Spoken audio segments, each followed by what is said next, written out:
People don't realize that inner conversations are destroying your life. Whatever the voices in your head are telling you will decide your fate. It will decide if you're getting that girl, that guy. It will decide if you're getting that money. It will decide if you're getting the career, the physical appearance change.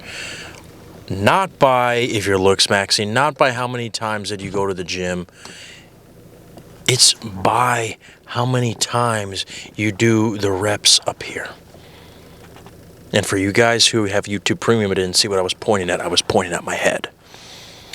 So how do we counteract this? By being a ventriloquist with our inner conversations. Yeah, that's right. Okay? We Jeff Dunham that shit. Okay? We go in our head and allow the ego to be a separate entity. We allow the ego to be that little toddler. Like if we own a daycare, okay? If there's an annoying kid, he's practically evil. We're not gonna be able to do anything. Okay? We don't want to go to jail. Okay?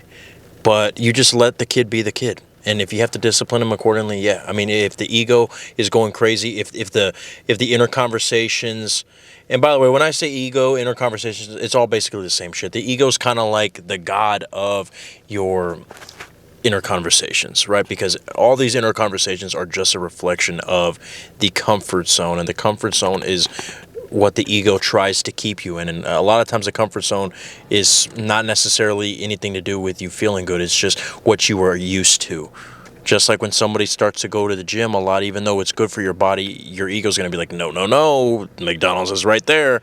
And then you start going back to eating unhealthy. Well, it's the same way with inner conversations. So you got to be a ventriloquist, okay?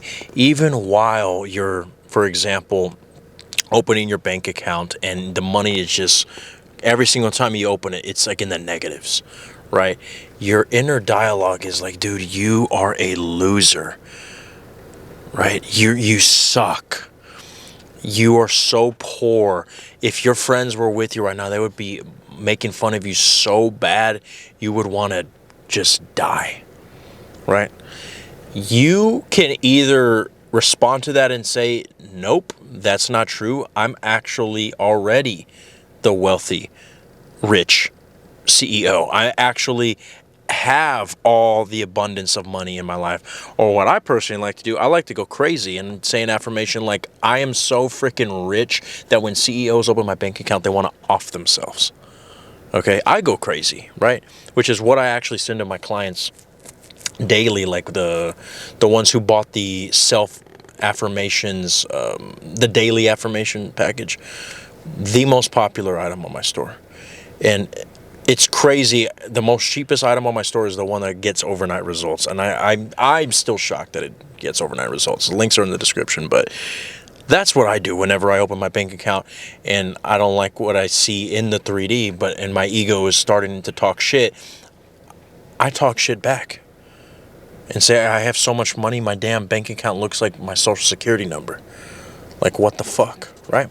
But even if you don't go with the self-pedestalizations, you can either deny it and go to your end, or you can allow the ego to be separate from you, but you put another dialogue in there. And what can you say? I personally like to mouth my inner conversations, right? Now, when we talk about inner conversations, it's not just the ego talking. It's not just the voice in your head, right? But I think when people refer to inner conversations, they're only thinking about what I'm about to tell you right now as the second example. But I think that inner conversations, just so that way you don't have to have a whole vocabulary test on all these terminologies and the law of assumption. It's any sort of dialogue going on in your head. Maybe there is kind of a difference between, what I'm about to say and inner dialogue. But to me, to make it easier, inner conversations, I like to classify them as the first thing that I mentioned in this video. But the second form of inner conversations is, you guessed it, when you are hearing your enemy talk shit to you, like if it's your boss and You haven't even gone to work yet, and I mean, you can hear them saying, "Huh, late again. Looks like we got another rider for you, buddy." Or it's your mother, like, just disapproving of your relationship, or of the fact that you still haven't found a job yet. Or it's your ex. Like, that was a huge one before I got into law of assumption. I would be in this same car right now, because I've had this car for years, thank God. And I would just imagine her talking shit about everyone. Why'd you turn left right there? Why'd you turn to right? Why do you have your shoulders like that? You know, why do you walk like that? Why do you talk like that? Why do you breathe like that? Well, then I guess I won't fucking breathe then. That's what I would hear all the time. And it got to the point where I would almost like try to please her even though she wasn't there. Right? Well, sometimes it worked to help me feel confident, because I was like, oh, well, today I can tell that my ex is really okay with my behavior. I'm being a good boy today. I'm behaving myself. But little did I know, I was trying to please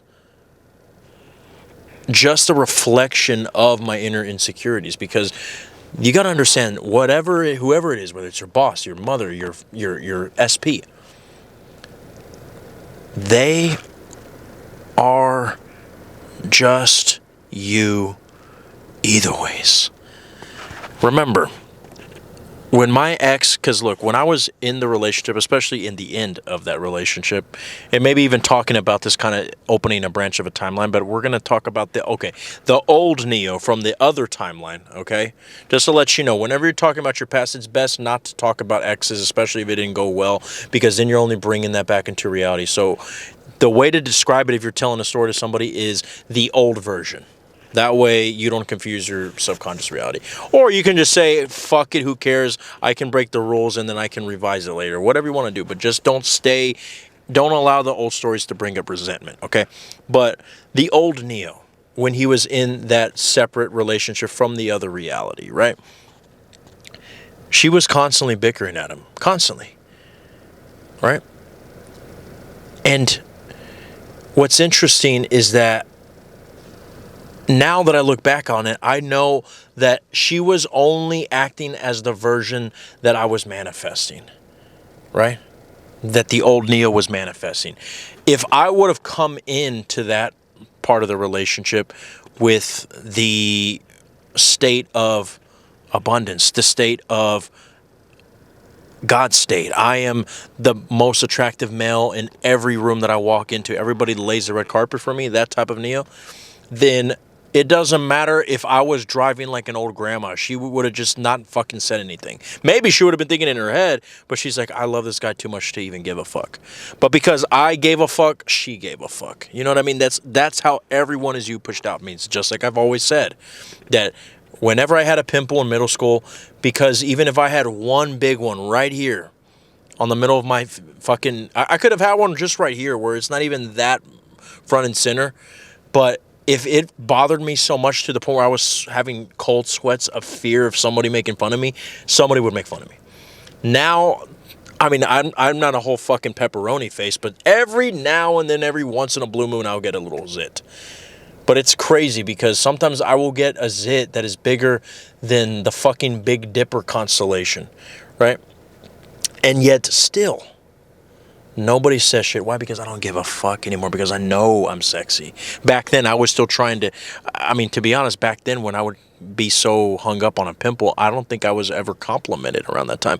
And to be fair, maybe even though I've always had the good looks, I didn't treat myself with the proper, style and hairdo that I could have when I didn't see myself as that guy. Because I also have some other stuff from the past that happened, which we're not going to get into, because that's the old Neo.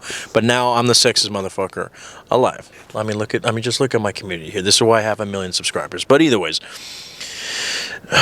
inner conversations, guys. Okay, if I didn't even get to the point yet, well, I'm sorry, but I had to give you those fundamentals, right? And it's okay because I'm going to make 70 more million of these. But I swear to God, just like the same way when you're on your way to work and you can just hear your boss in your head saying, late again, next time you're going to be fired. Just the same way that we manifested that, when you hear your ego saying that, I want you to say something that is the complete 360 opposite of that. So if you hear your boss saying that in your head, I want you, even if you can feel the stress in your chest, even if it feels so weird for you to do this, I want you to say to yourself, I want you to almost get in their body, kind of.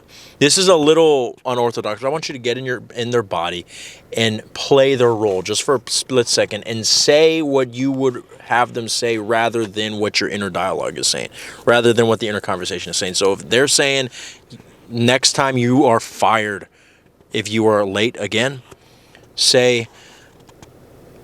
have them say, hey, Billy, would you like some of my coffee?